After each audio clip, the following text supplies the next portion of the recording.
नमो अरिहन्ताणं नमो सिद्धाणं नमो आयर्याणं नमो उवज्झायाणं नमो लोये सवसाहुणं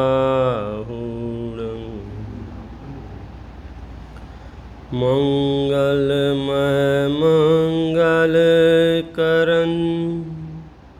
वीतराग विज्ञान नमो ताहि जाते भय अरिहंतादिमः करि मंगल करि होमः ग्रंथ करन को काज जाते मिले समाज सब पावे निज पद राज। आचार्य कल्प पंडित तोडरमल जी कृत यह मोक्ष मार्ग प्रकाशक नाम का ग्रंथ है और हमारी चर्चा चल रही है दर्शन मोह से दुख और उससे निवृत्ति। दर्शन मोह क्या है, उसका स्वरूप क्या है और वह हमें किस प्रकार से दुख दे रहा है, ये बात हमारी समझ में आए तो हम उसे दूर करने का उपाय करें। दुख होता है ये बात साची है और हम निरंतर दुख दूर करने का उपाय करते हैं ये बात भी साची है, लेकिन हम जो उपाय करते हैं वो उपाय झूठा है। जैसे हिरण प्यास बुझाने के लिए मृग मरीचिका में दौड़ता है तो उससे उसकी प्यास बुझेगी या नहीं बुझेगी। जैसे पतंगा सुकून प्राप्ति के लिए अग्नि में कूदता है तो उसको सुकून मिलेगा कि नहीं मिलेगा, क्योंकि वस्तु का वैसा स्वरूप है नहीं जैसा ये पतंगा समझ रहा है। तो हमने बहुत चर्चा करके कल इतना समझ गए कि मोह जो है अंदर ही अंदर अभिप्राय में पसरा रहता है और कभी कभी ये बिल्कुल नज़र नहीं आता है। खास करके क्रियाओं की बढ़ोतरी हो, व्यस्तताएं बहुत हों, सुबह उठ के ये करना है, फिर ये करना है, फिर ये करना है, फिर ये करना है, कुछ धार्मिक क्रियाएं हैं, कुछ लौकिक क्रियाएं हैं, कुछ व्यापार है, तो उस दिनचर्या में ये मिथ्यात्व अंदर ही अंदर पलता रहता है। अधिक क्या कहें कि बाहर से जो पुण्य की क्रियाएं भी धारण कर लेते हैं उनके भी मिथ्यात्व रह जाता है। और ये मिथ्यात्व इतना खतरनाक है, समझ लो कि इसको फर्क नहीं पड़ता है आप क्रिया में क्या कर रहे हैं। लिखा है पंडित साहब ने, वहाँ शुभ योग हो या अशुभ योग हो, मिथ्यात्व यदि है, सम्यक तो नहीं है, तो घातिया कर्मों की सर्व प्रकृतियों का निरंतर बंद होता ही रहता है, क्योंकि मामला अभिप्राय का है ना। अब वो अभिप्राय आपको कैसे पकड़ में आएगा, वो तो आप आत्ममूल्यांकन करेंगे तो कदाचित आपके ख्याल में आ सकता है। अचानक से किसी ने दरवाज़ा खटखटाया और आपने दरवाज़ा खोला, आपका मित्र है, लेकिन बस आप अभी अभी सोने जा रहे थे, इतने में उसने दरवाज़ा खटखटाया है, तो मुख से तो हमने कहा कि आइए आइए पधारिए लेकिन अंदर जो वो अभिप्राय है, अब उसको कैसे शब्द देंगे हम मुख से कह रहे हैं आइए बैठिए और अंदर एक परिणाम जन्म ले रहा है, वो कह रहा है कि ये कोई आने का समय है क्या, बोल के आना चाहिए आप समझे। अब वो मुख तक नहीं आ रहे हैं वो शब्द, लेकिन अंदर अभिप्राय में है। शब्दों में क्या है और क्या लेंगे आप, अभिप्राय में क्या है, कुछ ना मांगे। तो ये जो द्वैत है हमको नहीं ख्याल में आता है। शरीर और आत्मा एक है, ये मान्यता इतनी मजबूत है, इतनी मजबूत है कि धर्म की सर्व क्रियाएं करते हुए भी ये मान्यता यथावत जिंदा रहती है। और आचार्य ये कह रहे हैं कि अगर ये मान्यता जिंदा है माने संसार परिभ्रमण के सर्व कारण तुम्हारे पास हैं। नहीं साहब, मैं तो बहुत पूजा करता हूँ, मैं तो बहुत स्वाध्याय करता हूँ, मैं तो बहुत व्रत पालता हूँ, मैं तो बहुत उपवास करता हूँ, कि नहीं मिथ्यात्व को भगाया कि नहीं भगाया, कि नहीं मिथ्यात्व को नहीं भगाया। तो बोले ठीक है, इसका तुम्हें एक पुरस्कार मिल जाएगा, कुछ दिनों के लिए स्वर्ग में रहने को मिल जाएगा, कुछ दिनों के लिए आपको एक पुण्य का उदय आ जाएगा, इससे ज़्यादा कुछ होने जाने वाला नहीं है। अनंत काल तक यदि सुख का पिटारा चाहिए तो सबसे पहले से पहले इस मिथ्या दर्शन को रवाना करो। तो ये मिथ्या दर्शन क्या है कि बाह्य से बात करेंगे 8 प्रकृतियों में, तो दर्शन मोह के उदय से होने वाली अवस्था है, उस अवस्था का नाम मिथ्या दर्शन है। इस मिथ्या दर्शन में होता क्या है, कल हमने पढ़ा था, 2 पंक्तियां फिर से पढ़ के उसको आगे बढ़ते हैं। प्रथम तो दर्शन मोह के उदय से मिथ्या दर्शन होता है, उसके द्वारा जैसा इसके श्रद्धान है वैसा तो पदार्थ होता नहीं है, जैसा पदार्थ है वैसा यह मानता नहीं है, इसलिए इसको आकुलता ही रहती है। मामला कितना सा है बहुत कठिन नहीं है, लेकिन ना समझी कह लो, अज्ञानता कह लो, कषायों की तीव्रता कह लो, वो कठिन हो गया है विषय। ऐसे ही होता है, स्वभाव में रहना, स्वभाव रूप रहना बड़ा सरल काम है। और बड़ा सरल इसलिए क्योंकि उसमें रंच मात्र भी किसी की पराधीनता नहीं है। विभाव रूप परिणमन में तो अनेक तरह की पराधीनता है, लेकिन हमारी प्रैक्टिस समझ लो, कुसंस्कार कह लो, विभाव में रहना सरल लगता है। स्वभाव में रहने, कई लोग तो सोच के भी परेशान हो जाते, मैं स्वभाव में करूँगा क्या। किसी एक तो पूछ रहा था, सिद्ध भगवान मतलब इसको जो लोक भाषा में बोर नहीं होंगे क्या? ये जो बोरियत जो है ये किस बात की है बताओ।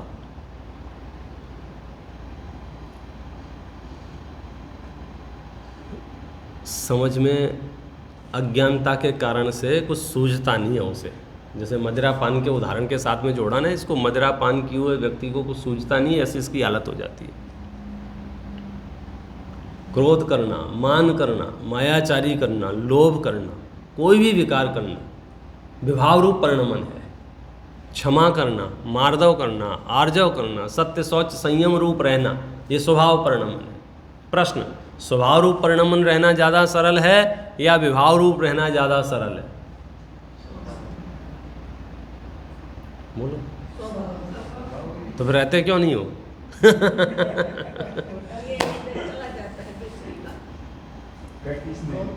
आप समझो, मतलब मैं उस चीज़ को आप क्लिक करोगे ना आपको, तो कोई कठिन भी नहीं है। फिर तो वो सोते सोते, चलते चलते, खाते खाते, पीते पीते, वो अगर वितरागता जन्म लेती है तो ऐसा नहीं है कि अभी है और 1 घंटे बाद नहीं है, वो तो फिर रहेगी आपके साथ, वो तो फिर बढ़ती हुई है। एक बार बीजारोपण होना चाहिए, फिर तो वो खाद पानी कहीं से भी समेट के वो पेड़ खड़ा होने वाला है। शुरू होना चाहिए, शुरू नहीं हुआ तो मुश्किल है। वेद विज्ञान का अभ्यास करके एक बार बात समझ में आ जाए, लगता है सुनने में स्वभाव रूप रहना बड़ा पुरुषार्थ लगता है। विभाव रूप रहने में क्या है भाई साहब? विभाव रूप रहने में पुरुषार्थ मतलब मेहनत ज़्यादा है। ज़्यादा माने हमारे बस की बात नहीं है। पानी होता ना, पानी, उसका नेचर कैसा है? शीतल। अच्छा, गर्माहट क्या है? अग्नि के निमित्त से हुआ विकार, ऐसा ही है ना। अग्नि के निमित्त से विभाव पर्याय है उसकी, वैभाविक है। तो पानी को गर्म रखना सरल है या पानी को ठंडा रखना सरल है? आधे लोगों को काम देते हैं आपको पानी को गर्म रखना है, आधे लोगों को काम देते हैं आपको पानी को शीतल रखना है। बोलो किसके हिस्से में सरल काम आया? क्यों? क्या बात कर रहे हैं? इतना सरल है धर्म। यहाँ तो आपको कितने संसाधन चाहिए, पानी है तो पानी के साथ में जिसमें पात्र में आपको गर्म रखना है वो पात्र चाहिए, फिर अग्नि चाहिए, फिर आपको वो माचिस चाहिए, लाइटर चाहिए, मतलब उस अग्नि भी जलती रहे उसके लिए फ्यूल चाहिए, ईंधन चाहिए, आपको गैस चाहिए, जो भी है। इतनी सारी चीज़ें हों तो वो पानी गर्म रह सकता है, और उनमें से जैसे ही कुछ कम हुआ पानी फट से ठंडा हो जाएगा। और ठंडा रखने के लिए क्या करना पड़ेगा? कुछ तो करना पड़ेगा। कुछ नहीं करना पड़ेगा, माला जपनी पड़ेगी, हाथ जोड़ के कहना पड़ेगा थोड़ा जल्दी हो जाए। यहाँ कह रहे कुछ नहीं करना पड़ेगा। ये कुछ नहीं करने का सिंबल है। ये हम तीर्थंकरों की मुद्राएं देखते हैं, ये इस स्वभाव का सिंबल है। ये करने में तो हाथ पैर चालू रहते हैं, यहाँ सर्व प्रकार का कार्य समाप्त हो गया, अब कुछ नहीं करना है, क्योंकि स्वभाव में करने जैसी कुछ जगह नहीं, गुंजाइश नहीं है। सहज सहज सहज सहज सहज सहज होगा वो, उसमें करने जाओगे तो गड़बड़ होगी। पानी शीतल रहेगा क्योंकि उसका नेचर है, लेकिन क्या करें, अज्ञानता से गर्म करना सरल लग रहा है, स्वभाव में रहना कठिन लग रहा है। हमको क्षमा कैसे किया जाएगा, क्षमा कैसे कर दें, और क्षमा कर देंगे तो ऐसा हो जाएगा ना वैसा, और क्रोध सुबह शाम दोपहर चाहे जब करवा लो। तो ये जो भेद आया कहाँ से आया? ये मोह के कारण से। फिर से समझना, क्रोध मान माया लोभ ये विकार हैं, इनकी पैदाइश कहाँ से हो रही है, ये जनरेट कहाँ से हो रहे हैं, ये आ कहाँ से रहे हैं? कि ये मोह की सत्ता है। मोह ना हो बस फिर कुछ नहीं है, फिर तो क्षमा ही क्षमा है, मार्दव ही मार्दव है, आर्जव ही आर्जव है। मतलब स्वभाव उफान मारता है ज्ञानियों के। हमको जो चीज़ें बड़ी भारी आश्चर्यकारी लगती हैं, ज्ञानियों के जीवन में वे बड़ी सरल है और सहज है। हमें लगता है इन्होंने इतना क्षमा कैसे कर दिया राजा श्रेणिक को, इन्होंने 5 पांडव जो ध्यान कर रहे हैं और लोहे के आभूषण पहनाए जा रहे हैं, उन्हें गुस्सा क्यों नहीं आ रहा है? अरे गुस्सा क्यों आएगा? परमाणु मात्र भी इस विश्व में जब उनका नहीं है और उनका कुछ लॉस नहीं हो रहा है, उनका कुछ नुकसान नहीं हो रहा है, तो गुस्सा क्यों आएगा? जैसा उनका शरीर तो नाश हो रहा है ना, किनका शरीर? हमको क्या लग रहा है? उनका शरीर तो नष्ट हो रहा है ना। पांडव क्या कह रहे हैं? किसका शरीर? मोह ना होने से शरीर में अपनापन ही नहीं है, और जहां अपनापन नहीं है वो रहे ना रहे, अनुकूल रहे प्रतिकूल रहे, अब जो चीज़ अपनी नहीं है उससे हमें क्या लेना देना है? बताओ, मैं आपके घर में ठहरा हूँ, अब उस घर का रंग हरा है क्या पीला है क्या लाल है कि गुलाबी है, बोलो क्या फ़र्क पड़ने वाला है? पड़ता है? आपको क्या पड़ता है? हमको क्या पड़ता है? यदि हमको फ़र्क पड़ रहा है माने मैं महामूर्ख हूँ, मैं एंट्रेंस करती बोला नहीं ये कैसा रंग कराया है, ये ठीक नहीं है, इट मीन्स साइकिल चालू हो गई, कर्म बंधन की प्रक्रिया शुरू। अच्छा, ये विकल्प कब आएगा? जब आपसे बहुत अनुराग हो जाएगा, जब उस घर में अपनापन हो जाएगा। हर साल आके मैं इसी कमरे में ठहरता हूँ, और वो मेरी टेबल कहाँ गई, मेरी टेबल कहाँ गई मेरा बेड कहाँ गया? आप समझ गए? पता ही नहीं चला। जाने अनजाने में एक एक वस्तु में हमने अपनी स्थापना कर दी, प्राण प्रतिष्ठा कर दी। इसमें मेरे प्राण हैं, इसमें मेरे प्राण हैं, इसमें मेरे प्राण हैं, इसमें मेरे प्राण हैं, इसमें मेरे प्राण हैं। और एक भी चीज़ खोती है तो ऐसा लगता है प्राण खो गए। हाँ, निष्प्राण हो जाता है ये। वस्तु ना मिले, टूट जाए, बिखर जाए। गाड़ी खरीद के लाया, गाड़ी में प्राण की स्थापना कर दी। अब गाड़ी चलती है तो ये लगता है मैं चल रहा हूँ। खराब हो जाए, एक्सीडेंट हो जाए, नुकसान हो जाए, तो नुकसान किसका नुकसान हुआ? यहाँ कहते हैं 5 पांडव को गुस्सा क्यों नहीं आया? क्योंकि जिस शरीर में हैं वे उस शरीर को अपना मानने को तैयार नहीं, और जो अपना नहीं है वो फिर उसका लॉस नहीं होता है। बैंक एक बैंक करप्ट होगी, बैंक ही गायब हो गई बोले, तो आप में से उन लोगों को कुछ फर्क नहीं पड़ रहा है जिनके उस बैंक में अकाउंट नहीं है। हो जाने दो, लेकिन जिसका अकाउंट है उसको देखो और क्या न्यूज है, और क्या न्यूज है, और क्या न्यूज है। फिर वो अब क्या होगा, अब कैसे होगा, कुछ गवर्नमेंट सपोर्ट करेगा नहीं करेगा, मतलब वो सारे के सारे विकल्प किसको, जिसकी प्राण प्रतिष्ठा उसमें है। जिसकी प्राण उसमें नहीं है उसे कोई फर्क नहीं पड़ रहा है। ये आपको इस बात की बिल्कुल चिंता नहीं हो रही है उस बिल्डिंग का क्या होगा, उस बैंक के मालिक का क्या होगा। यदि वहाँ अपनापन का अंश भी है, अंश भी कह रहे हैं, पूरी बैंक नहीं, लाख अरब करोड़ का उसका समझो फंड हो, उसमें से थोड़ा सा अंश भी आपका हो तो उसके सर्व समाचार आपको प्रभावित करेंगे। उसके शेयर बढ़ गए, उसके शेयर घट गए, और क्या हो रहा है, कोई दूसरी बैंक ले रही है या नहीं ले रही है, कुछ आधा मिलेगा, कुछ 1 ग्राम मिलेगा, 2 ग्राम, जो सारे के सारे। ऐसे ही परद्रव्य में यदि हमने अपना अंश भी मिला दिया तो परद्रव्य के सारे समाचार हमको प्रभावित करेंगे। और हमको प्रभावित करने का मतलब यह है कि कर्म बंधन कराए बिना नहीं रहेंगे। यदि हमको वीतरागी रहना है, यदि हमको आनंद से रहना है, यदि हमको राग द्वेष में नहीं पड़ना है, यदि हम चाहते हैं कि हमको आकुलता ना हो, तो आचार्य कहते हैं सबसे पहले दर्शन मोह के वृक्ष को उखाड़ के फेंक दे। फिर भी कदाचित क्रोध मान माया लोभ होंगे, लेकिन वो घबराने वाले नहीं होंगे, उसकी चर्चा आगे करेंगे।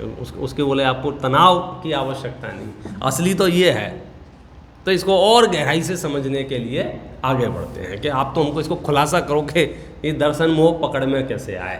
पंडित साहब कितना सरल उदाहरण देके बात कर रहे हैं। देखो,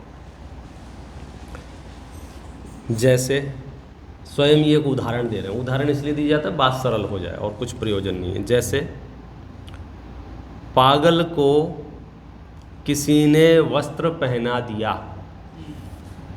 उदाहरण वाला नॉन होना चाहिए, जानकारी में होना चाहिए। उदाहरण के एक भी शब्द ऐसे नहीं होते हैं जो अता पता नहीं हो। उदाहरण दिया ही इसलिए जाता है सिद्धांत समझ में आ जाए। अगर उदाहरण बहुत कठिन होगा तो पहले तो उदाहरण को समझाओ, फिर सिद्धांत को समझाओ। उदाहरण का तो एक नियम है, बहुत प्रसिद्ध होना चाहिए। तो ये दोनों तीनों शब्द आपके प्रसिद्ध हैं, मैं समझता हूँ। कौन से? पागल को किसी ने वस्त्र पहना दिया। किसको वस्त्र पहना दिया? किसको? पागल को। क्या पहना दिया? वस्त्र पहना दिया। किसने पहना दिया? किसी ने। इसमें नाम नहीं लिखा है। 3 चीज़ें आपकी क्लियर होंगी तो सिद्धांत बहुत सरल हो जाएगा। मैं फिर से पूछ लेता हूँ कंफर्म करने के लिए। बात किसकी चल रही है? किसको वस्त्र पहना दिया? पागल को। क्या पहना दिया? वस्त्र पहना। किसने पहना दिया? किसी। नाम नहीं बताया है, क्योंकि नाम बता के फिर झगड़े वाली बात आ जाएगी, इसलिए नाम नहीं लिया। नाम मतलब काम पे ध्यान दो। किसी ने पागल को वस्त्र पहना दिया, ये एक सामान्य घटना है। होते हैं जगत में लोग। वह पागल उस वस्त्र को अपना अंग जानकर अपने को और वस्त्र को एक मानता है। ये पागल के अभिप्राय में, पागल के परिणामों में बैठ के बात कर रहे हैं। जैसे ही किसी ने उसे वस्त्र दिया, वो पागल उस वस्त्र को अपना अंग जानकर पहन लिया। उसने अपना अंग जानकर अपने आप को और वस्त्रों को एक मानता है। अब कभी कभी तो ऐसा लगता है शब्दों को सुन के, ऐसा भी होता होगा क्या? कोई अपने आप को और वस्त्रों को एक माने, कोई अपने आप को गाड़ी को एक माने, कोई मकान को एक माने, कोई दुकान को एक माने, कोई व्यापार, कोई पर वस्तु को एक मान सकता है, कोई नहीं मान सकता है। कि हाँ हाँ, मोह के नशे में ऐसा ही होता है। मकान मेरा है ये तो कहता है, सच्चाई ये है, अंदर ही अंदर अभिप्राय में है मकान ही मैं हूँ, दुकान मेरी है, ऐसा वाक्य बनता है। लेकिन अंदर ही अंदर उसके एकत्व बुद्धि भी साथ में है कि दुकान ही मैं हूँ। इसीलिए तो दुकान लुट जाए तो बोलो क्या बोलता है? मैं लुट गया। इट मीन्स लुटा कौन है? दुकान। इसने तो देखा भी नहीं है चोर को। भाषा क्या है? मैं लुट गया। मतलब क्या हुआ? मैं और दुकान अलग अलग नहीं थे, ये प्राण प्रतिष्ठा जो है ना, जगह जगह जो जो वस्तु में अपनापन है उस वस्तु में एकत्वपना ज्ञान में भासता है। भौतिक रूप से एक हो नहीं सकते हैं कि दो द्रव्य हैं, एक कैसे हो जाएंगे, लेकिन हमें अपने अज्ञान के कारण से वो वस्तु एक मेघ दिखाई देती है। तो इसलिए पागल को जैसे ही वस्त्र पहनाया, वो पागल उस वस्त्र को अपना अंग जानता है। देखो, हाँ, अपना अंग जानकर अपने को और वस्त्र को एक मानता है।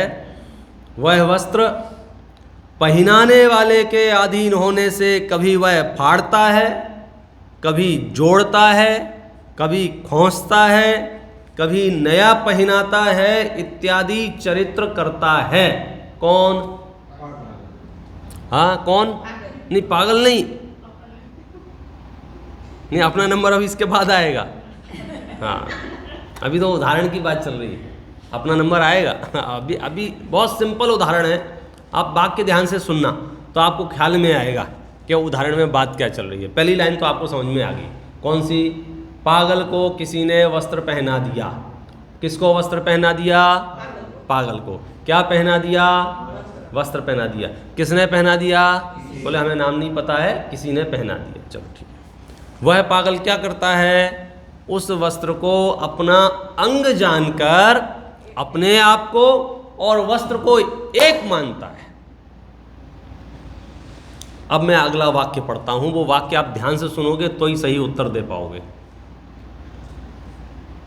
वह वस्त्र पहनाने वाले के अधीन होने से कभी वह फाड़ता है, कभी जोड़ता है, कभी खोंसता है, कभी नया पहनाता है इत्यादि चरित्र करता है। वो जो वस्त्र है ना, वो वस्त्र वो पहनाने वाले के अधीन है। पहनाने वाले के अधीन है माने जिसने पहनाया है ना, हाँ, उस पर मालिकाना हक किसका? उसका मालिक कौन? वस्त्र का, वो पहनाने वाला। तो पहनाने वाला क्या करता है? कभी पागल को दे देता है, कभी पागल से वापस ले लेता है, कभी पागल के सामने फाड़ देता है। अगर आपके जैसा कोई सज्जन व्यक्ति बीच में बोलेगा कि आप ऐसा क्यों करते हो, पागल को ऐसा क्यों परेशान करते हो, तो वो क्या कहेगा? ये कपड़ा मेरा है, मेरी मर्जी। आपको क्या जवाब मिलेगा? ये जो वस्त्र है ये मेरा है, मैं कुछ भी करूं, मैं उसे फाड़ूं, मैं उसको दे दूं, मैं उसको वापस ले लूं। पागलों से भी बड़े पागल है ना, ये उदाहरण के लिए समझना। तो वो जो पागल को वस्त्र पहना दिया, उसके बाद वो पहनाने वाला जो है वो वस्त्र को वापस मांग लेता है, छीन लेता है उससे, अथवा उसके सामने फाड़ के फेंक देता है, अथवा छिपा लेता है। फिर पागल खोज रहा है। अब देखना, वो वस्त्र पहनाने वाले के अधीन होने से कभी वह फाड़ता है, कभी जोड़ता है, कभी खोंसता है, कभी नया पहनाता है इत्यादि चरित्र करता है। कौन? पहनाने वाला, पागल नहीं, पहनाने वाला। वह पागल उसे अपने अधीन मानता है, उसकी पराधीन क्रिया होती है, उससे महाखेद खिन्न होता है। ये पागलपन का जो है मोह का उदाहरण, इससे सटीक और क्या हो सकता है कि 10, 5, 15 मिनट पहले उसको कोई वस्त्र दिया, अथवा आज उसको वस्त्र पहना दिया, चले गए, कल वो आया उसने वापस छीन लिया उससे। अब पोलो पागल नाराज होता है कि नहीं होता है? खेद किन दुखी होता है कि नहीं होता है? वो वस्त्र किसका था? जिसने दिया था उसी ने वापस लिया है, उसके बावजूद भी वो वस्त्र पागल का नहीं था, लेकिन कल दे दिया था और एक दिन बाद उस व्यक्ति ने उस वस्त्र को वापस लिया, उससे वापस छीना, वापस छुड़ा लिया उससे। तो वो लोग पागल को खेद खिन्न होता है कि नहीं होता है? वो फाड़ के फेंक देवे। अब आप विचार करो, वो वस्त्र पागल का था क्या? नहीं था। तो फिर खेद खिन्न क्यों हो रहा है? वो जो 5 मिनट रहा ना उसके पास, उसमें उसने अपनापन डाल दिया, प्राण प्रतिष्ठा कर दी, उसमें अपनी आत्मा बसा ली उसने। यही मैं हूं। टेक्निकली आप बीच में इंटरफेयर नहीं कर सकते, क्योंकि पहनाने वाला क्या कहता है? तुम्हारा है क्या?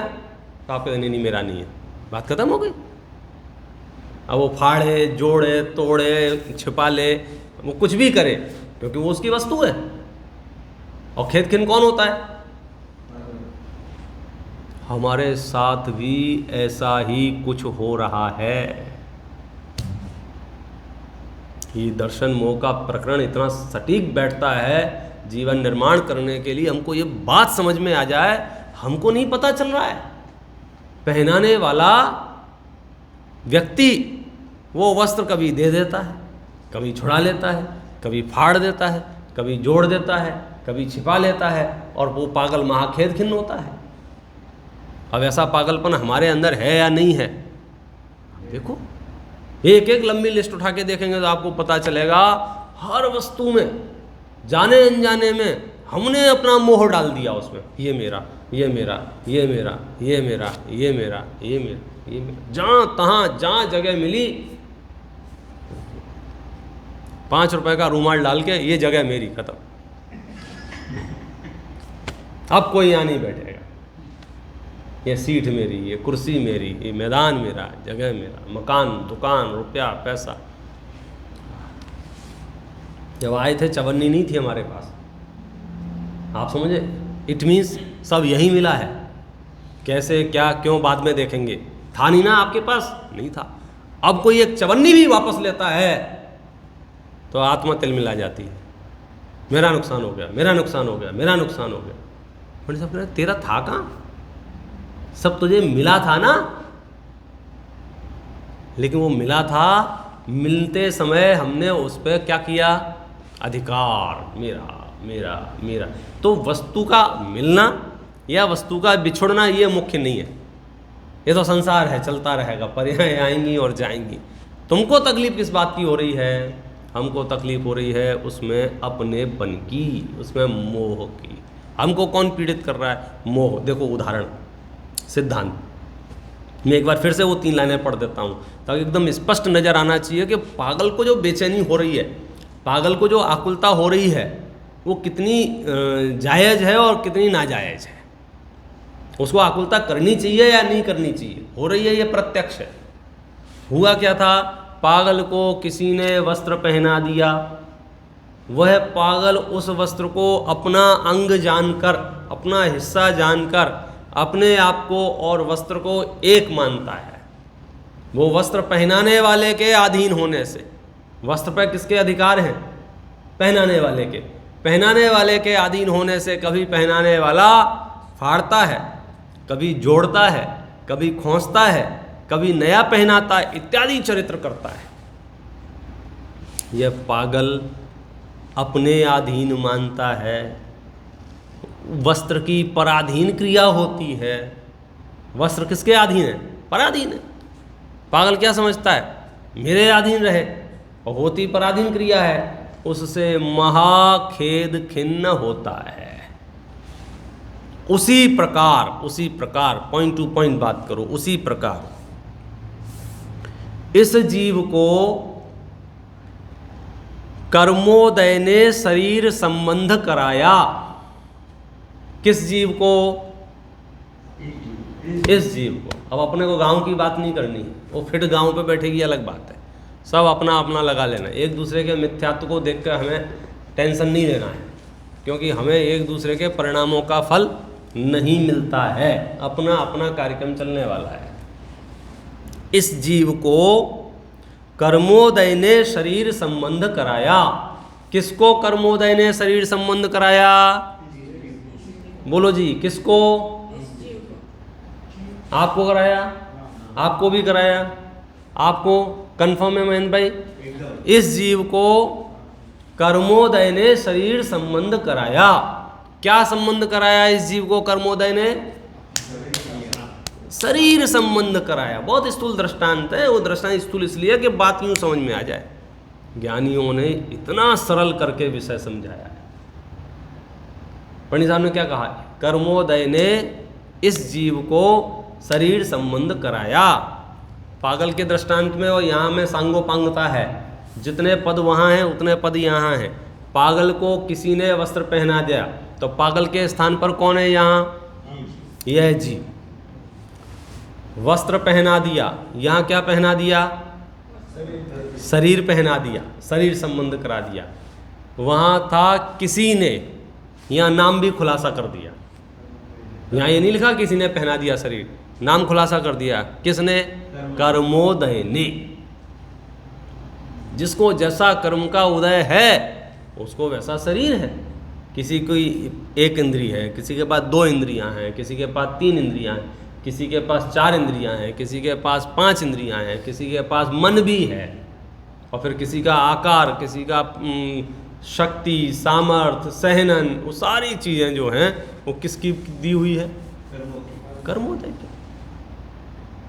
उसी प्रकार इस जीव को अर्थात मुझे कर्मोदय ने शरीर संबंध कराया। ये शरीर किसका दिया हुआ है? कर्मोदय का।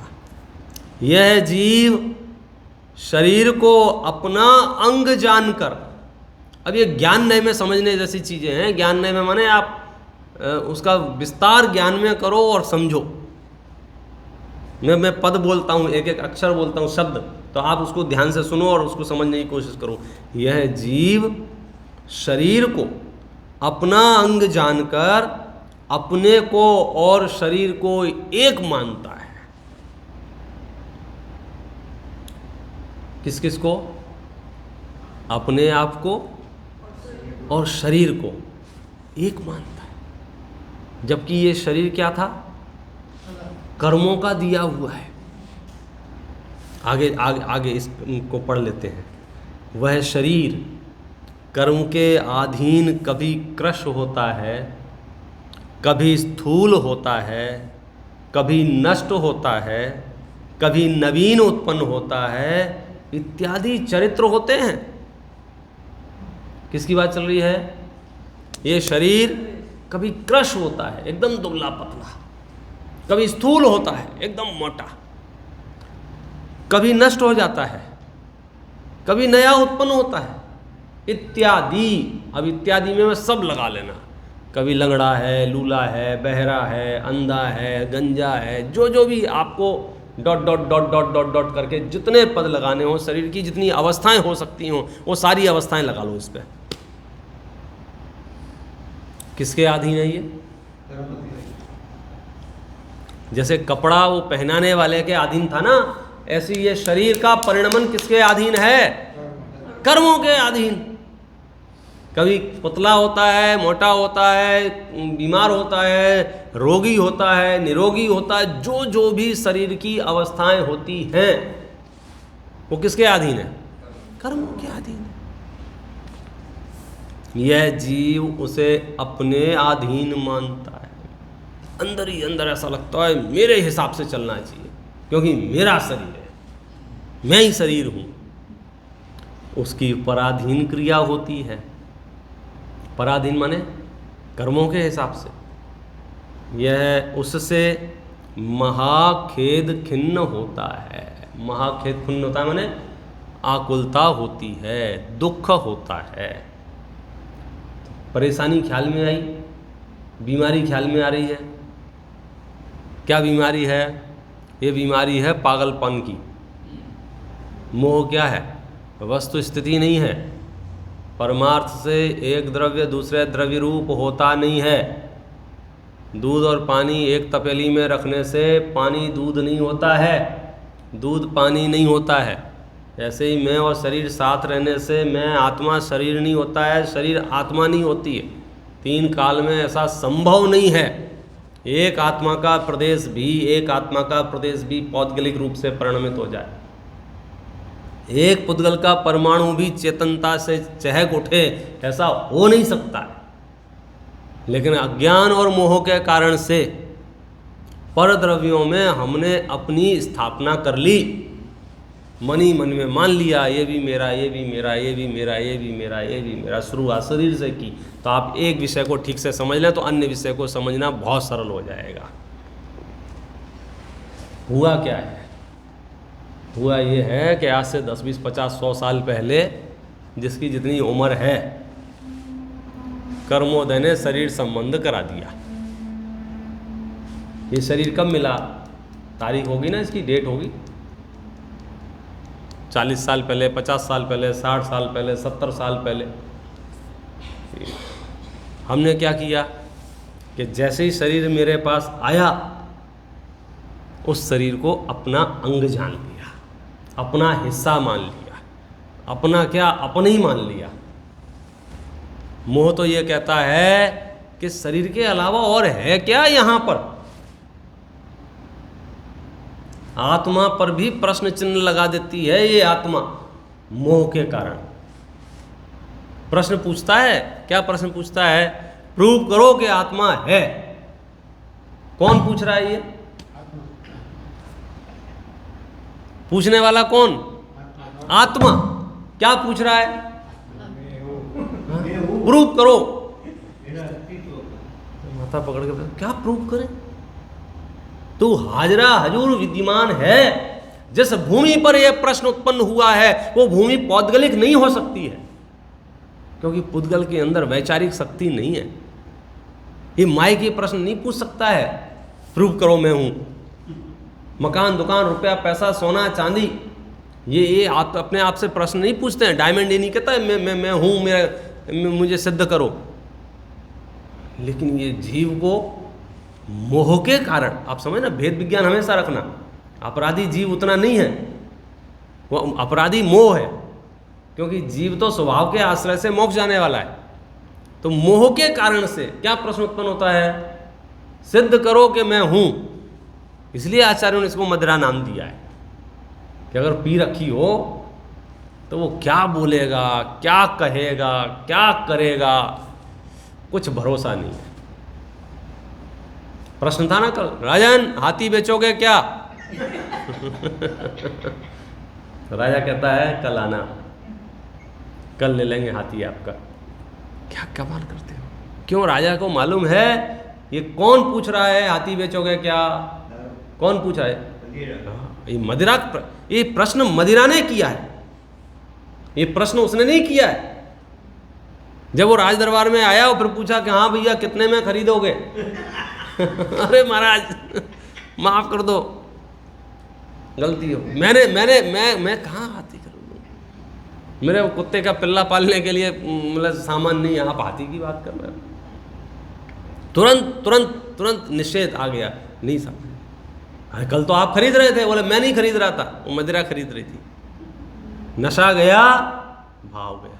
यानी मोह की सत्ता नष्ट हो जाए तो ये जीव अनंत काल तक सिद्धत्वमय हो जाए, कोई इसको रोक नहीं सकता है। ये इतना महत्वपूर्ण विषय है और शास्त्रों में बड़ा सरल करके समझाया है।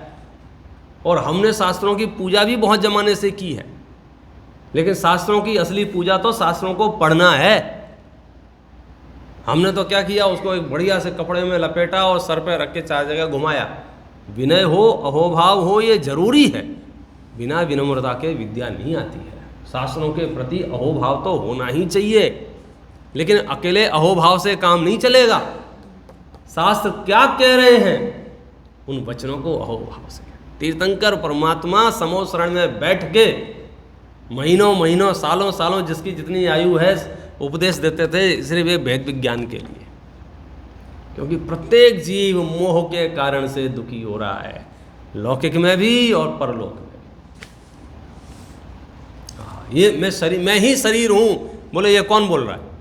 ये जीव नहीं बोल रहा है, ये मोह बोल रहा है। सिद्ध करो कि मैं हूं, ये प्रश्न कौन कह रहा है? कौन कह रहा है? जीव नहीं कह रहा है। कौन कह रहा है? मोह कह रहा है। अगर इसका मोह कम हो तो बात क्या नहीं, नहीं कम कैसे हो? पहले तो मंदिरों में, अभी भी कहीं कहीं देखे होंगे, एक चित्र रहता था। वो एक पेड़ के ऊपर एक व्यक्ति लटका है, देखा है आप लोगों ने? बूंद आती है, हाँ, मधुबिंदु देखा है, लगभग सबने देखा होगा। मणि जी ने उसका व्याख्यान किया है कि मानो एक जहाज पे व्यक्ति जा रहा था, अचानक से ऊंची ऊंची लहरें आई और जहाज पलट गया और व्यक्ति नदी में गिर गया। उसको लकड़ी का पाटा मिल गया सहारे के लिए और वो किनारे पे जाके पहुंच गया। किनारे पे जाके पहुंच गया तो देखा उसने, मैं कहीं आ गया हूँ। और आके उसके चित्त में ऐसा प्रश्न उत्पन्न हुआ सहज कौन हूँ मैं, ये कहाँ आ गया हूँ, ऐसा प्रश्न होता है। विक्षिप्तता आने पर, याददाश्त जाने पर, तो वो दो पानी में रहा ना इतनी देर, तो उसको ऐसा निद्रा खुली तो देखता है ये कहाँ आ गया मैं। इतने में सामने से एक हाथी दौड़ता हुआ आया, तो अब वो विचार करे कि जान बचाए, तो उसने जान बचाने के लिए विचार करना छोड़ दिया, दौड़ा तो क्या हुआ, वो पेड़ के ऊपर चढ़ गया। ये अलग बात है जिस पेड़ के ऊपर चढ़ा वो पेड़ को सफ़ेद चूहा और काले चूहे मिलके काट रहे थे, नीचे 4 सांप और 1 अजगर हैं, वो दृश्य आपका देखा हुआ है। हाथी आया, पेड़ हिलाया, मधुमक्खी के छत्ते से मधुमक्खियाँ निकली, उसको काट रही हैं। वो लोग कैसी परिस्थिति है, और इन तमाम परिस्थितियों में एक मधु बिंदु उसके सारे उपयोग को पलट देती है। फिर देवता कह रहे हैं कि चलो हमारे साथ, तो क्या जवाब मिलता है, बस एक बूंद और, एक बूंद और, अच्छा ठीक है एक बूंद, अब चलो एक बूंद और। तो हम और आप भी ऐसा करते रहते हैं। हाँ अच्छा, जिनवाणी बहुत बढ़िया है, स्वाध्याय बहुत बढ़िया है, कल से पढ़ूँगा, परसों से पढ़ूँगा, अभी बस बच्चे छोटे हैं, ये थोड़े बड़े हो जाएं फिर मैं स्वाध्याय करूँगा, फिर इनकी शादियाँ हो जाएं फिर स्वाध्याय करूँगा, फिर उनके बच्चे हो जाएं, फिर मतलब कुछ ना कुछ बहाना बीच में लगा करके अपने कल्याण को टालता रहता है। अच्छा उस दिन तक तू बैठा रहेगा ये जरूरी है? जो लोग कोरोना जैसी भीषण विभीषिका को देख चुके हैं, वे भी यदि ये सम्यक दर्शन कल के लिए छोड़ रहे हैं, माने उनसे बड़ा मूर्ख दुनिया में दूसरा कोई नहीं है। हम तो देख चुके हैं ना सब तमाशे शरीर के और संयोगों के, लेकिन ये मोह क्या कह रहा है,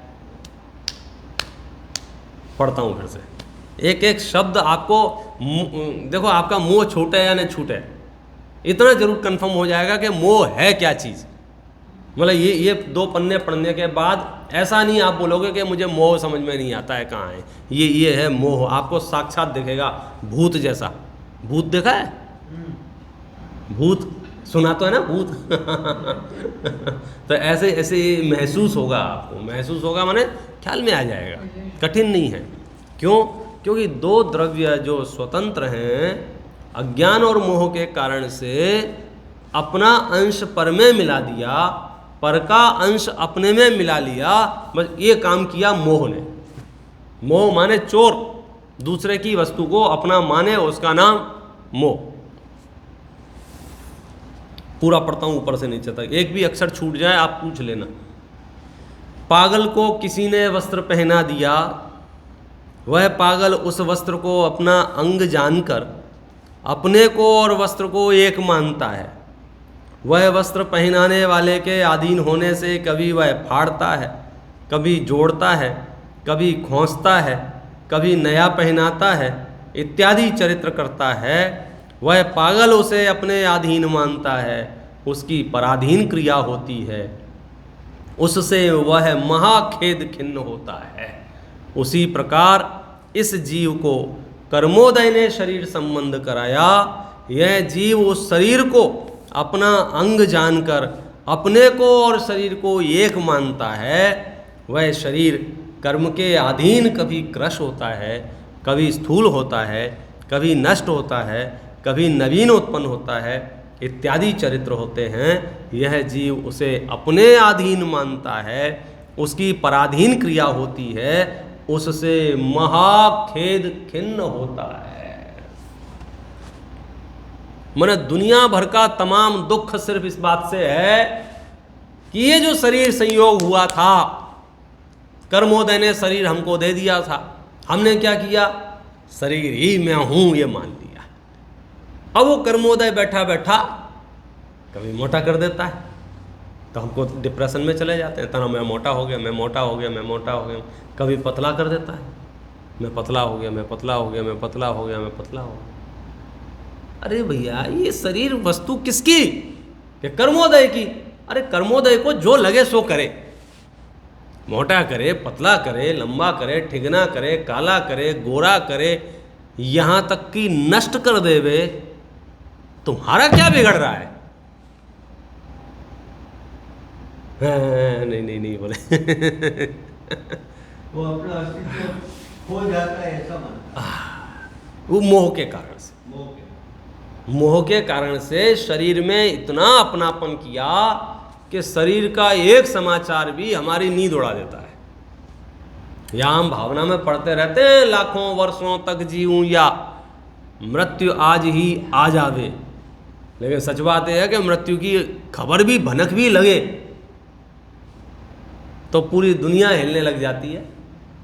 मोक्ष मार्गी जीव सहज स्वीकार करते हैं, वह इसका नाम सम्यक दर्शन है।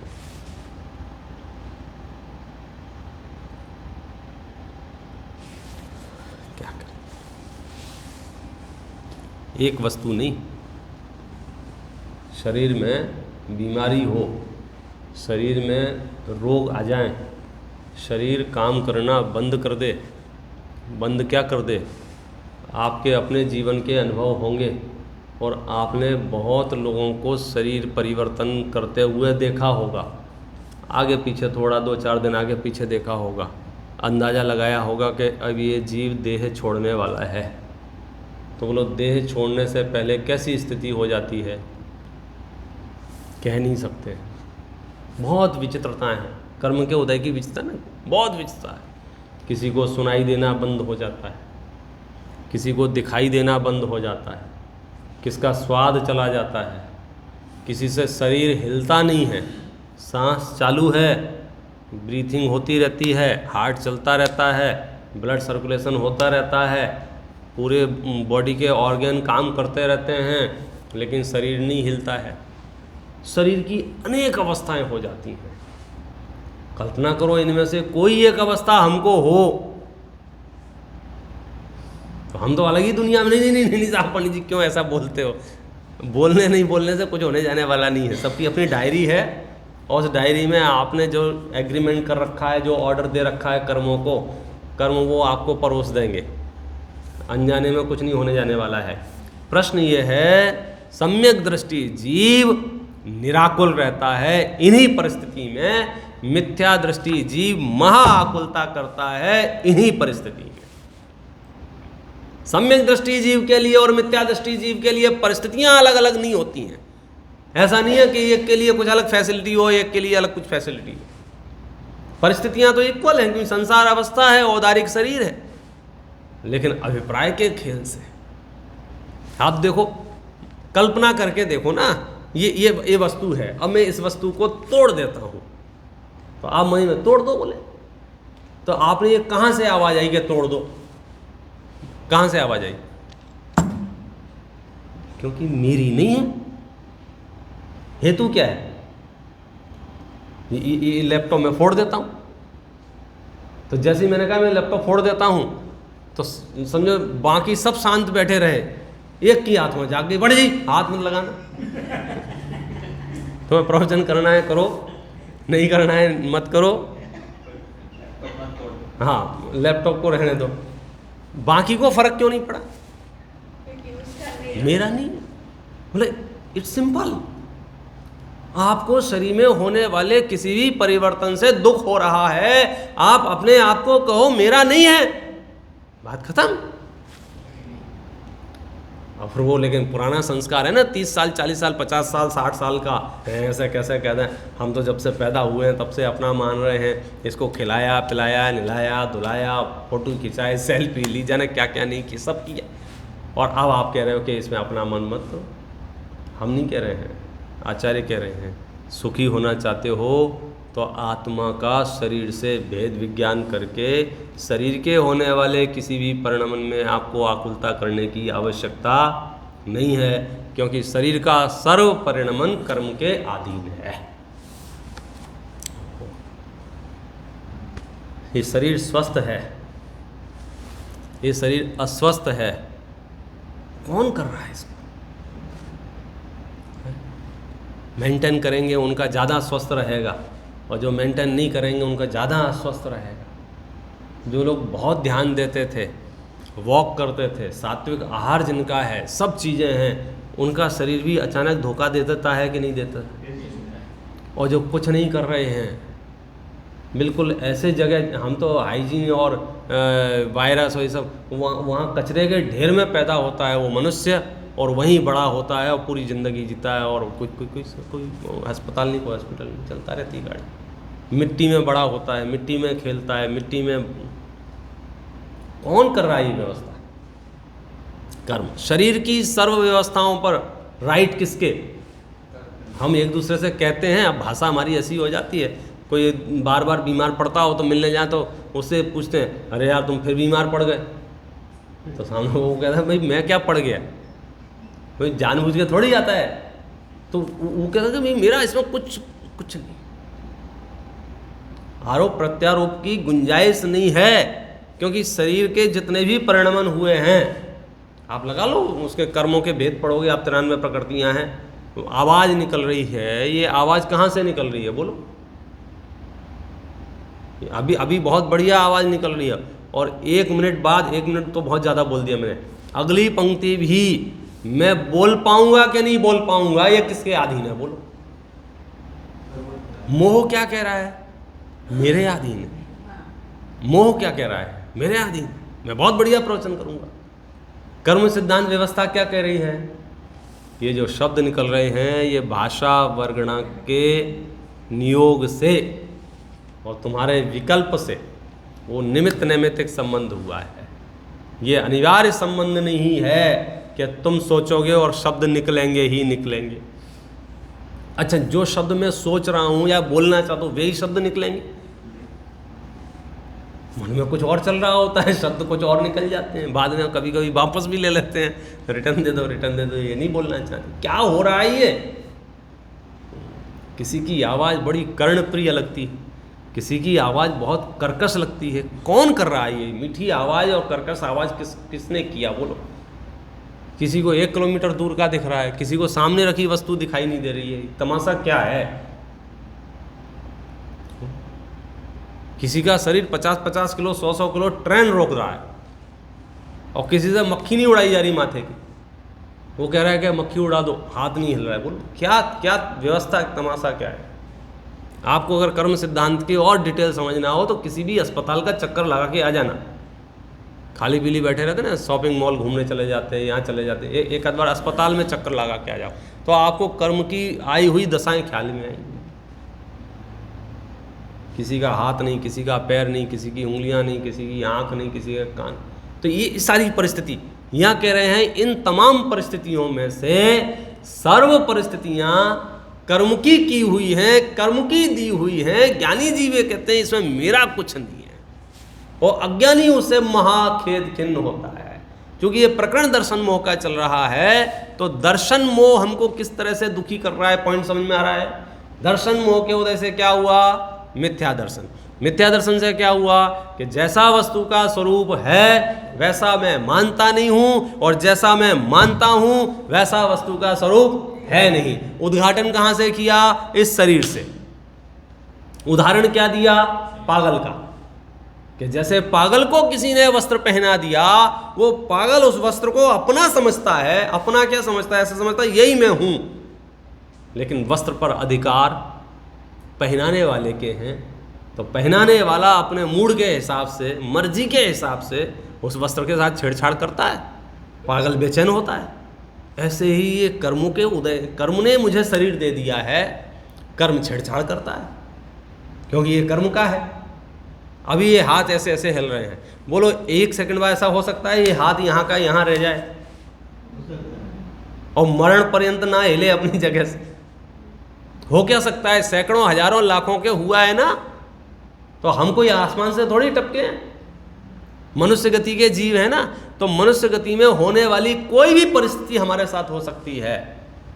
अगर मोह नहीं होगा तो कुछ नहीं हुआ, और मोह है तो कुछ भी नहीं हुआ होगा, तो भी महादुखी हो रहा होगा। सब कुछ बढ़िया चल रहा होगा ना, तो भी मोही जी बहुत आकुलता, बहुत बेचैन, बहुत परेशान रहता है। क्यों रहता है? क्योंकि वह सर्व परिणमन अपनी इच्छा के अनुसार चाहता है, और परिणमन अपनी इच्छा के अनुसार होता नहीं है। अभी अभी एक समाचार है, कल परसों का पेपर है, कहाँ का डॉक्टर है, 16,000 सर्जरी की उसने हार्ट अटैक की। कहाँ का है? बम्बई का बम्बई का डॉक्टर है, 16,000 सर्जरी की हैं उसने, सक्सेस हार्ट ऑपरेशन किए हैं, और वो स्वयं हार्ट अटैक से चला गया। बोलो, ये तो एक तो छप गया है, ढेरों व्यवस्था है। तो मूल व्यवस्था क्या हुआ कि कौन ठीक कर रहा था, कौन बिगाड़ रहा था, कौन बना रहा था। आप चलो चलिए, मनुष्य गति में तो मनुष्यों का एक दूसरे का हस्तक्षेप बहुत। जंगलों में जो जीव राशि है, जंगलों में जो जीव राशि है, कौन उनको जन्म दे रहा है, कौन उनको मार रहा है, कौन उनको सुखी कर रहा है, कौन उनको दुखी कर रहा है, कौन उन्हें खाने पीने की व्यवस्था कर रहा है, कौन उन्हें सर्दी गर्मी से बचा रहा है, कौन उन्हें मार रहा है, एक एक जीव का। और हर जीव वहाँ खेत खिन्न हो रहा है। क्यों हो रहा है? मोह के कारण से। ठंड ज़्यादा पड़ रही है इसलिए मैं दुखी नहीं हूँ। मेरा दुख क्यों है? मैं इस शरीर में रहना चाहता हूँ, इस शरीर में अनंत काल तक रहना चाहता हूँ। इस शरीर में जो रहने को हमको दिया है ना, मैं खाली नहीं करना चाहता हूँ। लोक में भी ऐसे जीव होते हैं ना, किसी को मकान रेंट पे दे दो तो वो फिर कहते हैं अब नहीं, अब मैं खाली नहीं करूँगा। आप कहते हैं करा दो, बोले ठीक है आप कोर्ट चले जाओ, उसे पता है कोर्ट जाओगे 10-20 साल लग जाएंगे आपको, तब तक तो वैसे भी। तो ऐसे वो मकान में रहने के बाद उसका खाली करने का मन नहीं होता ना, ऐसे ही हम जो शरीर में किसी का मूड ही नहीं दिख रहा है। आप पूछ लो किसी से इंटरव्यू लेके, सब खाली करना चाहते हैं एक ज्ञानी के अलावा सब ये कहेंगे जिस प्रकार से मैं तो इसी शरीर में रहूंगा। समाधि मरण संलेखना के प्रकरण में आप पढ़ो, अगर आपको इतनी विरक्ति नहीं होगी तो कौन समाधि मरण कराएगा। अभी हमारे पास इतनी बुद्धि है, इंद्रियां स्वस्थ हैं, विषय को समझ सकते हैं। आज हम ये विषय समझ लें तो मरण पर्यंत नहीं, अगले अगले भवों तक काम आएगा। और अगर हमने ये स्किप कर दिया तो फिर क्या होगा कि जब तक स्वस्थ हैं तब तक सब सही है। जैसे ही हम बेड रिटर्न हुए, फिर 1 महीने बेड पे पड़े रहें कि 2 महीने पड़े रहें कि 10 महीने पड़े रहें, वो लोग कितने दिन संभावना है। आप देख लो मनुष्यों की तुलना करके, हमने 10-10, 15-15 साल के केस तो देखे ही है ना। कुछ कर नहीं सकते, शरीर भी नहीं छूटता है और ठीक भी नहीं होते हैं। अब वो 10 साल आप क्या करें, बोलो ऐसी परिस्थिति अगर बन जाए तो क्या करेंगे? मोह नहीं होगा तो भगवान की तरह आनंद लेंगे, जानन जानन जानन जानन जानन जानन जानन जानन। मोह होगा तो पागल की तरह महाखेद खिन्न होंगे। उदाहरण देके समझा रहे हैं सर। तो आपको पागल की तरह जीवन जीना है या भगवान की तरह? कि साहब भगवान की तरह, तो मोह नाश करो। इट मीन्स इस शरीर को जो वस्तु जिसकी है उसकी मान लो। ये शरीर किसका है? कर्मोदय का।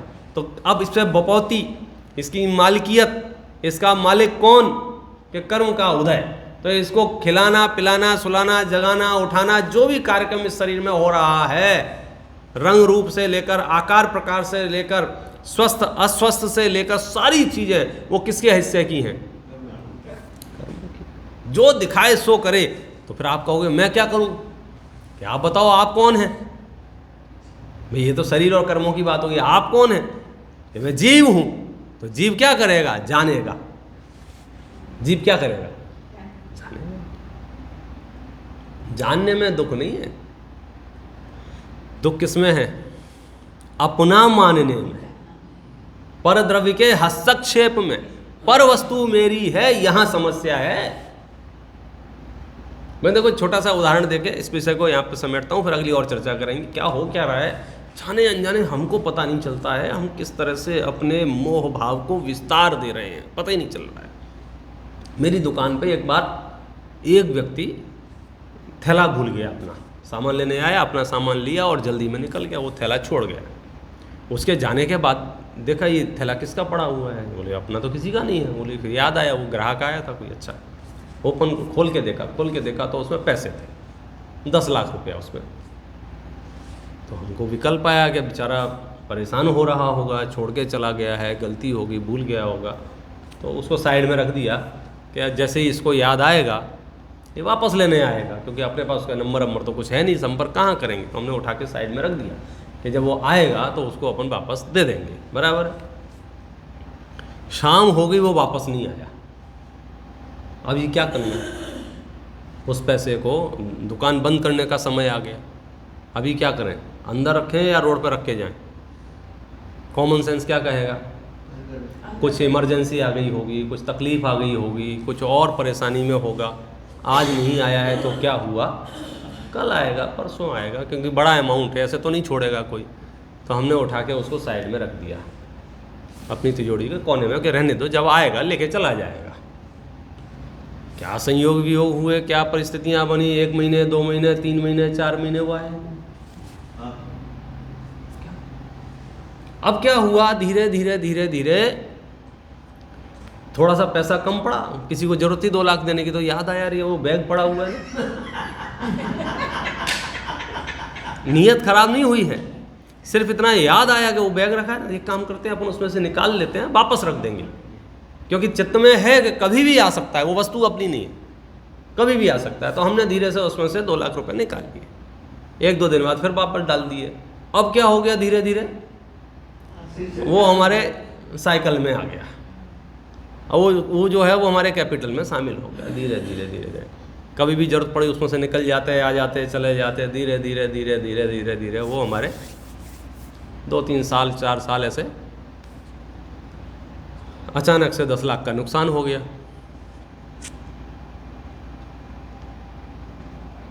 10 लाख रुपए की कैश चोरी हो गई। अब बेचैनी हो गई, 10 लाख कहाँ गए, 10 लाख कहाँ गए, 10 लाख कहाँ गए। अब मैं एकदम आकुलता करे जी, पुलिस को रिपोर्ट लिखाएंगे, फलाना लिखाएंगे, देखा एम्प्लॉय कह रहे हैं कि अपने थोड़ी थे।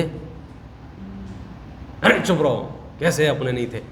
और वो 2-5-10 साल में जो अपने प्रयोग में आए, तो धीरे धीरे धीरे धीरे क्या हुआ कि वो 5 मिनट में आके चले जाते तो अलग विषय था, अगले दिन चले जाते अलग विषय था, लेकिन अब तो अपने वापरने में आ गए ना।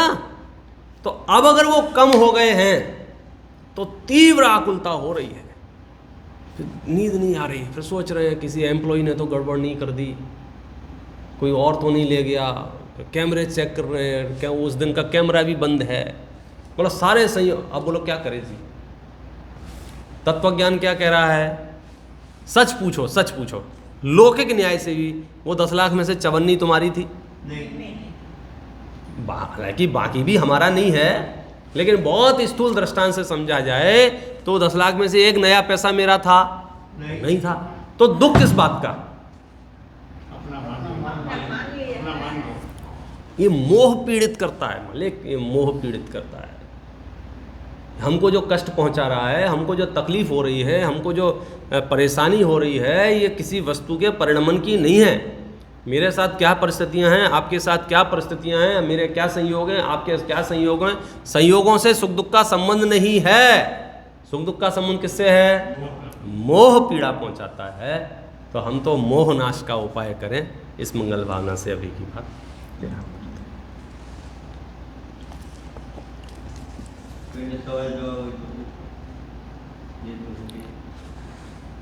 बड़ा सरल विषय है। लोग कहते हैं सवाल तो नहीं है, बस ये है कि नाश कैसे हो। हाँ भैया, कंट्रोवर्सी है। माफ कर देना। हाँ जी। आप सभी चीज में आपने बोले कि प्राण प्रतिष्ठा हो रही है, राइट? तो मूर्ति जब ये बना है तो उसमें प्राण प्रतिष्ठा क्यों करते हैं? फिर वो देखो, अपने यहाँ ऐसे मैं आपको आगम के और शास्त्रों के शब्द कहें तो अपने यहाँ स्थापना निक्षेप है। अपने यहाँ जो तीर्थंकर परमात्मा का पंच कल्याणक भी करते हैं, तो वहाँ स्थापना निक्षेप से उस प्रतिमा में पूज्यत्व की स्थापना करते हैं। अब अपने अवलंबन के लिए, प्रशस्त भाव के लिए, उसमें हम अपनी स्थापना उसमें नहीं करते हैं। मैं वो प्रतिमा हूँ ऐसी स्थापना नहीं करते हैं। वो प्रतिमा, वो मुद्रा, वो आकार अरहंत परमात्मा का है और उस आकार को देखकर मुझे समता, शांति, वो वंदे तद्गुण लब्धये है ना, कि मुझे भी बनना है उसके जैसा। वीतरागता माने मेरी वीतरागता विशुद्धता का पोषण होता है, इसलिए उसकी स्थापना की जाती है। ये जो प्राण प्रतिष्ठा शब्द है, मैंने तो आगम में बहुत कम देखा है, अन्यत्र बहुत चलता है। तो इसलिए मोह के क्षेत्र में उसको इसलिए लगाया क्योंकि ये वस्तु जो है, ये चैतन्य प्राण यहाँ है, ये वस्तु पुद्गल है, लेकिन इस वस्तु के नष्ट होने पर, इस वस्तु के बिगड़ जाने पर, इस वस्तु के खो जाने पर मैं सुख दुख का वेदन कर रहा हूँ ना। मतलब मैंने अज्ञानता से इसमें कल्पना करके अपने प्राण इसमें मान लिए है नहीं। आत्मा का एक प्रदेश भी स्व शरीर को छोड़कर बाहर जा नहीं सकता है, लेकिन अज्ञानता से गाड़ी मेरी, मकान मेरा, दुकान मेरा, रुपया पैसा मेरा, किसी नगर मोहल्ले का मालिक होगा तो पूरा नगर मेरा, देश मेरा, मतलब ऐसे। तो ये जो भाव, ये जो विकार है वो किसका है? ये मोह का विकार है। इसलिए दोनों अलग अलग विषय हो गए। अपना जो अपन ने देवत्व की स्थापना की है, प्रतिमा में जो प्रतिष्ठा की है अपन ने, जिसको अपन प्राण प्रतिष्ठा कहने लग गए, वो स्थापना निक्षेप है। स्थापना निक्षेप का उद्देश्य यही है कि मैं वंदना करने के लिए एक अवलंबन स्वरूप है। आपने देखा होगा पूजन करते समय कई बार लौंग में भी स्थापना करते हैं। जिन देशों में, जिन क्षेत्रों में साक्षात देवता नहीं होते हैं, प्रतिमाएं नहीं होती हैं, तो वहाँ उसमें स्थापना करके भी पूजन करते थे। लेकिन सामने परमात्मा विराजमान होते हैं तो उसमें स्थापना नहीं करते हैं। तो वो तो हमारा उद्देश्य है कि मुझे वीतरागता का स्तवन करना है, इसलिए उसकी स्थापना की है। यहाँ प्रकरण एकदम भिन्न है। यहाँ तो दो द्रव्यों को मिला के एक कर रहे हैं। यहाँ तो पर द्रव्य पे अपना अधिकार जमा रहे हैं। अच्छा, जमाने से दिक्कत नहीं है, आकुलता हो रही। क्या हो रहा है? हर साल मैं अतिक्रमण करता हूँ, गवर्नमेंट आती है उसको उठा के ले जाती है। जब उठा के ले जाती है तो फिर मैं आकुलता व्याकुलता करता हूँ, मेरी दुकान चलेगी, मेरी दुकान चलेगी, मेरी दुकान चलेगी। अगले दिन से फिर मैं वहीं जम जाता हूँ। फिर अगले साल वो अतिक्रमण का वो आता है, ट्रक हमारे यहाँ सब सामान उठा के ले जाता है। फिर आकुलता करता हूँ, मैं रोता हूँ, चीखता हूँ, चिल्लाता हूँ, लेकिन कौन सुनने वाला है तुम्हारी? तो ऐसी संसार में अतिक्रमण करना बंद कर दो, तुमको कष्ट नहीं होगा। हम परद्रव्यों का अतिक्रमण करते हैं, रुपया पैसा जो भी है परद्रव्य, ये कहते हैं अपने मोह को नाश लो। मोह नाश लिया, फिर आपके अंदर वो वीतरागता है, साक्षीपना जो है वो आ जाता है। और साक्षीपना आ गया, आपको मोक्ष शुरू, धर्म शुरू स्टार्ट। फिर आप ये जो मुद्रा है ना, हाथ पे हाथ रख के बैठे हैं भगवान, वो उसी बात की मुद्रा है। विश्व का सर्व कर्तृत्व नाश हो गया है। तीर्थंकर परमात्मा की मुद्रा ऐसे ऐसे है। विश्व में जैनियों की मतलब ढेरों लाखों प्रतिमाएं होंगी और सब प्रतिमाओं की मुद्रा आपको ऐसे मिलेगी। ये मुद्रा क्यों है? क्योंकि यहाँ कर्तृत्व लागू नहीं होता है, मोह में लागू होता है। यहाँ मोह नहीं है, मोह नहीं है इसलिए आकुलता नहीं है। आकुलता नहीं है यानी सर्व सुखी है, और जो सर्व सुखी है वो दूसरे को सुखी होने का मार्ग प्रशस्त कर सकता है। इसलिए संसार नाश के उपायों में सबसे जो महत्वपूर्ण चीज है वो है मोह नाश करना।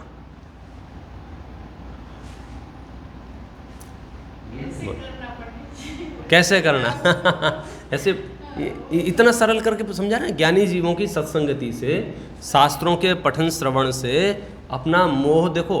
अभी से अपने 1 घंटे चर्चा की, मोह नाश हुआ कि नहीं हुआ, लेकिन मोह के प्रति दृष्टिकोण, मोह के प्रति समझ, मोह कितना भयानक है। चोर चोर तो लगे फिर भगाएंगे, अभी तो चोर चोर नहीं लग रहा है, उसको घर का सदस्य मान रखा है। हाँ, वो तो उसको मेहमान नवाजी हो रही है उसकी। तो मोह खतरनाक है, मोह नुकसानदेह है, मोह हमें हानि पहुंचा रहा है। ये तय हो जाए तो फिर मोह के नाश का उद्यम भी होगा, और ये पकड़ में आ जाए। अब धीरे धीरे पकड़ में आ रहा है। क्या पकड़ में आ रहा है? ये कपड़ा, ये कुर्ता किसी का दिया हुआ है, और किसी का दिया हुआ है तो वापस ले ले तो ले ले। ज्ञानी इतने सहज होते हैं। अब मैं डॉक्टर के पास जाऊँ, वो कागज़ की रिपोर्ट निकाल के दे, उस पर लिखा हो कि आपको फलाना फलाना रोग है, वो रोग भले ही 2 दिन बाद तुमको मारने वाला हो, तो अभी आप मुस्कुराओगे। क्यों? मुझे नहीं है, किसको है? वो कर्म जाने।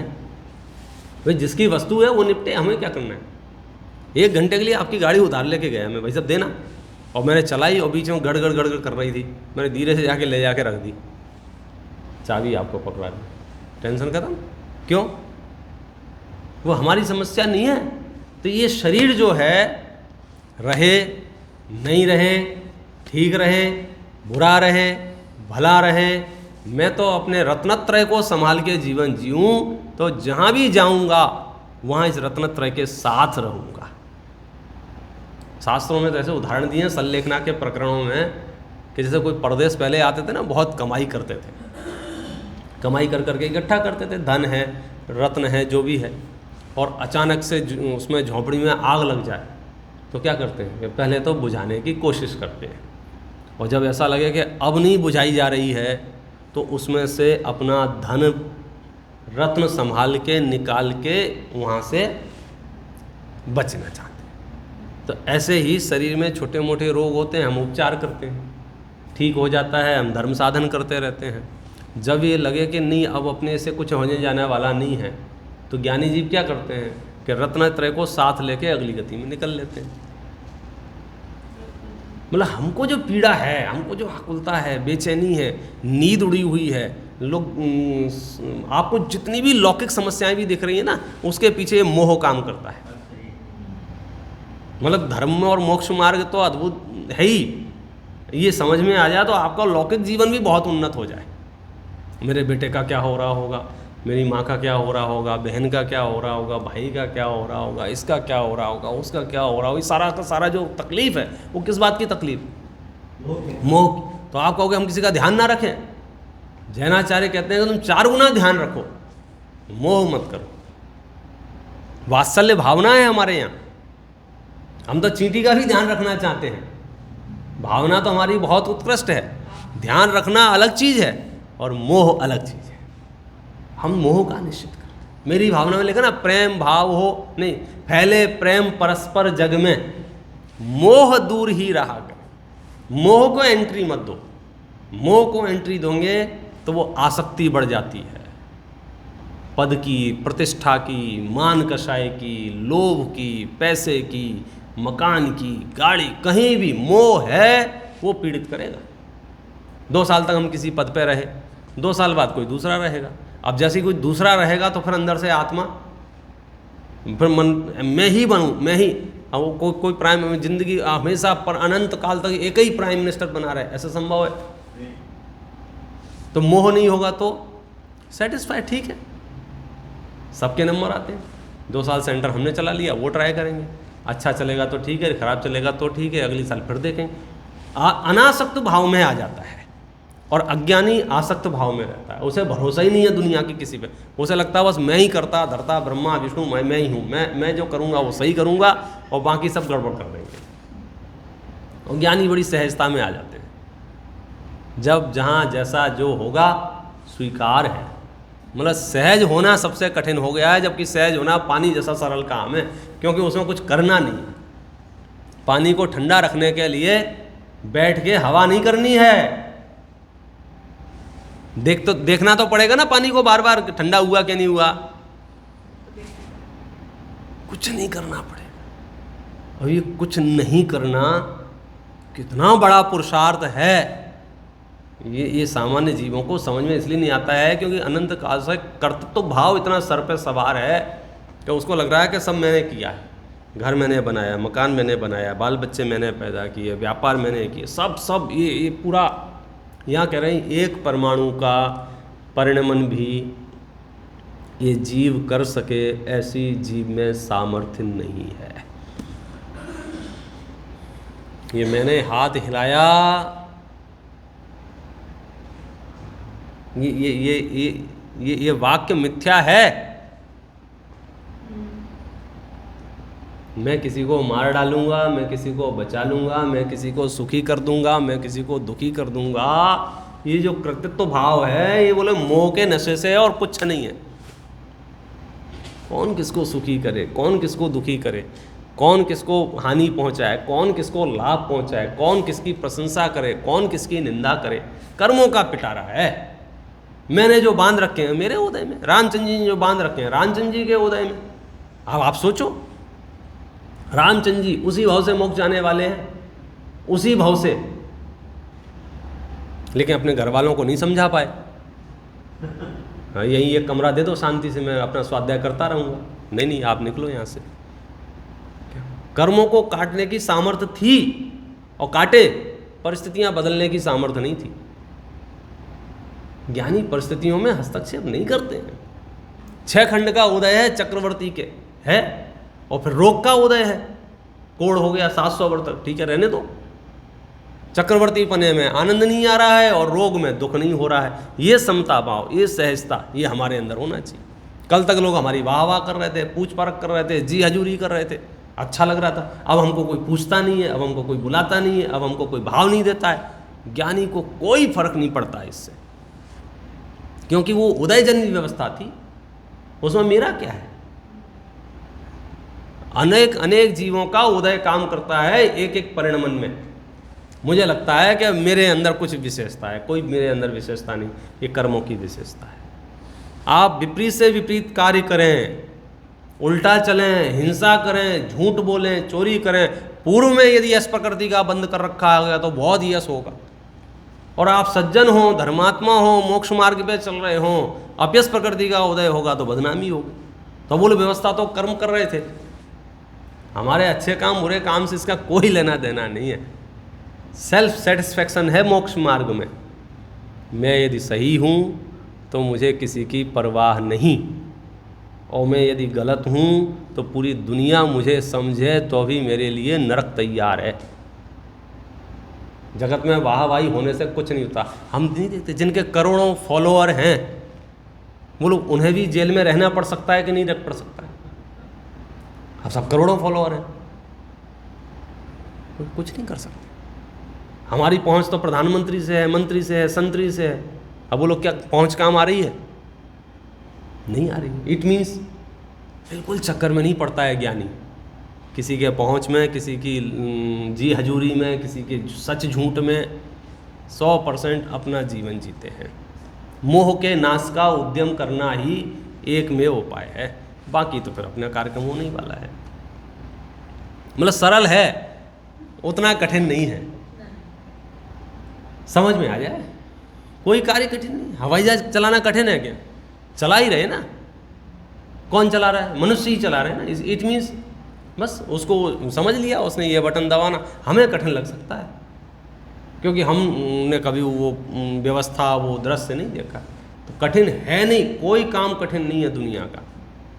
जब लौकिक मनुष्य हवा में हवाई जहाज उड़ा सकता है तो मोहनाश तो आपको बैठे बैठे हो जाएगा। भाई इसके लिए आपको हाथ पैर नहीं मारने हैं, लोगों को कन्वेंस नहीं करना है। क्या करना है मोहनाश के लिए? मैन भाई, मृत्यु को मारना है। मृत्यु को मारना है। किसको? मृत्यु को? मृत्यु। हाँ, इच्छा। अच्छा, मृत्यु, बस बस।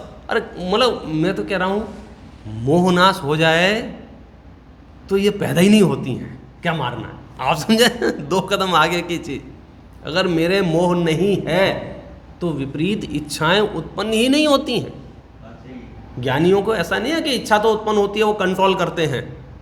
उनको गुस्सा तो बहुत आता है, वो मन में रखते, ऐसा नहीं है।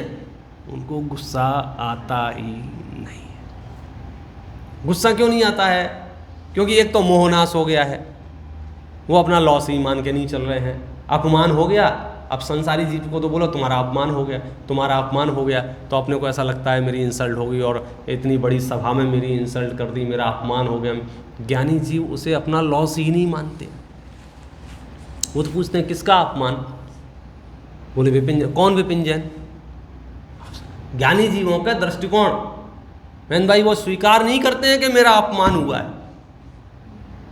अब आपका बहुत सम्मान हुआ, उन्होंने यहाँ माला पहनाई, बोले किसका सम्मान? वो स्वीकार नहीं करते हैं मेरा सम्मान हुआ है। वो ये जानते हैं ये सम्मान पूर्वकृत प्रकृतियों के उदयजन्य अवस्था है, इससे सुख दुख का कोई संबंध नहीं है। क्योंकि जो क्रिकेटर क्रिकेट खेलते हैं ना, जिनकी वाहवाही होती है और एक मैच हार जाएं तो सब यात्रा भी निकल जाती है उनकी 5 मिनट। अब बताओ क्रिकेटर क्या करे, अगला खेल खेले कि नहीं खेले? वो तो सोच ले मैं तो मर गया, मेरी तो सब यात्रा निकल गई है। असली खिलाड़ी होगा वो इन चीज़ों पर ध्यान नहीं देता है, वो अपने आत्मविश्वास को, अपने कॉन्फिडेंस को खेलता रहता है।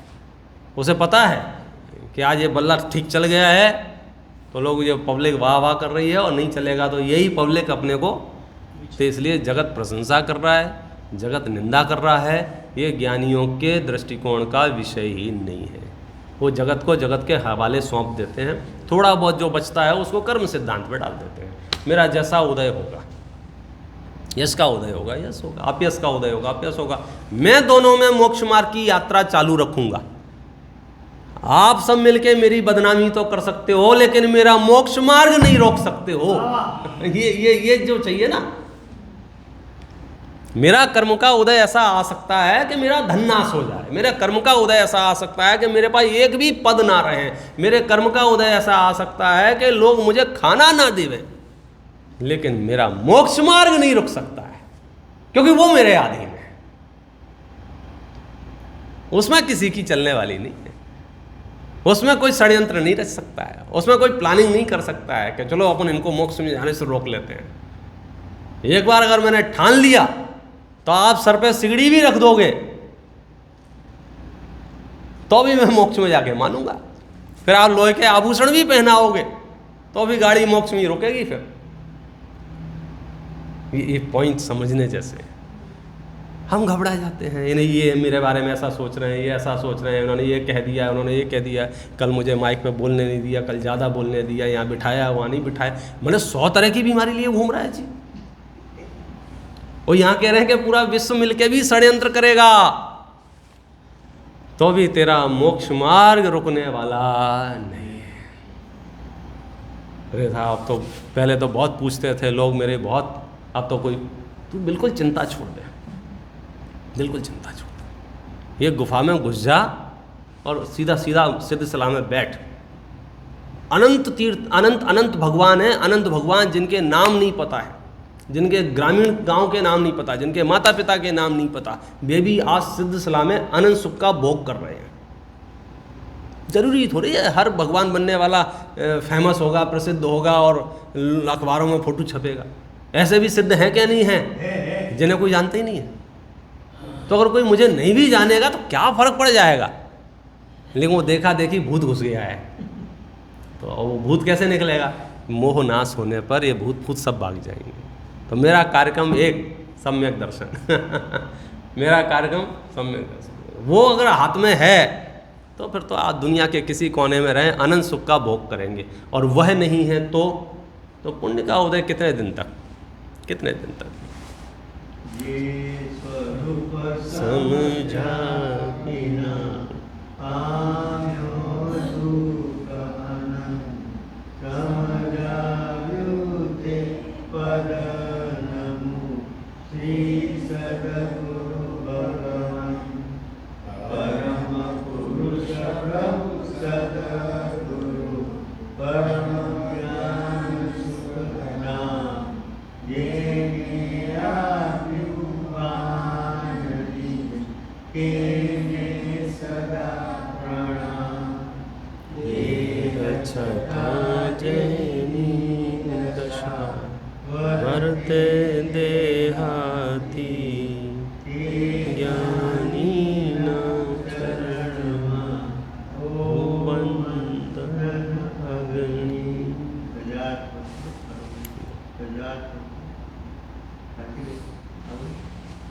ये हमारे वाइस प्रेसिडेंट है जी।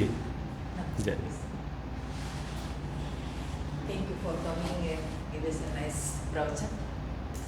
We are very appreciative and thank you for Bandarbai and family, petition and family, Bhutanbai and Shilabhai. Thank you very much for taking care of me. Right? Jain centre के ओर से आप लोगों का धन्यवाद। Thank you very much. अभी tomorrow we have our 9 to 10:30 is like a the Digambar Puja. 9 to 10 September puja છે. 8 to 9. Oh, 9 to 10, right. 8 to 11:30. 8 to 10 to 11:50, 10 to 11:50 Digambar પૂજા હા. પછી પ્રવૃત્તિ પછી પ્રવચન.